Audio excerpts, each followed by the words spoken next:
So in this video, I'll be showing you how to set up storage share on your Samsung Galaxy S26. Now, storage share is a feature that simply allows you to access any files on a Samsung device, whether it's your phone or a laptop or even a tablet, and simply use them on your other devices.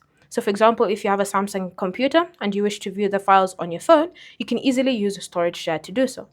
Now, in order for you to use a storage share, you first need to ensure that your phone is connected to a Wi-Fi network and that Bluetooth is turned on.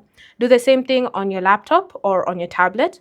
And then from there, also ensure that both devices have the same Samsung account signed in to both of them. So if you have one Samsung account signed in here, ensure it's the same on the other device. Once you've done all of that, you're then going to go and open the Files app. And in the Files app, you're going to scroll and select Storage Share. You should see here the toggle, so you're going to tap on the toggle like so to turn it on. Then do the same thing on your tablet or on your laptop or another phone.